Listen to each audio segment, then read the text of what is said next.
বগুড়ায় আছেন সহকর্মী সাজিদ সরকার, ওই এলাকার খবর জানতে যুক্ত হচ্ছে তার সঙ্গে। সাজিদ, জানাবেন সেখানকার নির্বাচনের প্রস্তুতি কেমন দেখছেন, আইন শৃঙ্খলা বাহিনীর যে সার্বিক নিরাপত্তা ব্যবস্থা সেটি কেমন দেখছেন জানাবেন।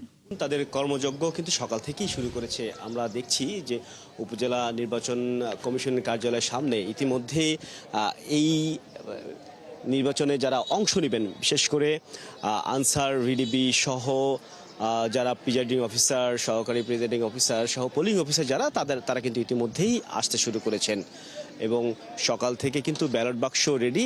কিছুক্ষণ আগে আমরা দেখলাম সেটি প্রস্তুত করা হচ্ছে। এর পরে সেটি কিন্তু ধীরে ধীরে এটি বাছাই করে কোনটি কোন এলাকায় যাবে এবং কিভাবে যাবে সেই জন্য কিন্তু সকল কার্যক্রম আসলে প্রস্তুত করেছে নির্বাচন কমিশন।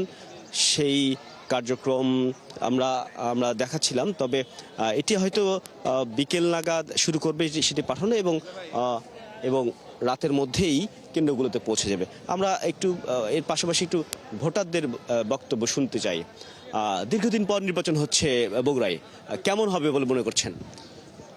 ভালো মানের রডের থেকেও 12% অধিক শক্তিশালী। আকিজ ইস্পাত, কমিটেড টু কোয়ালিটি। আপনারা অবগত আছেন যে দীর্ঘ 17 বছর আমরা কোনো ভোট দিতে পারিনি। এবার যে পরিকল্পনা, যে সুন্দর সুষ্ঠু পরিবেশ দেখছি, আশা রাখি যে সুন্দর একটা সুষ্ঠু একটা নির্বাচন আমরা বগুড়াবাসী উপহার পাবো। ধন্যবাদ।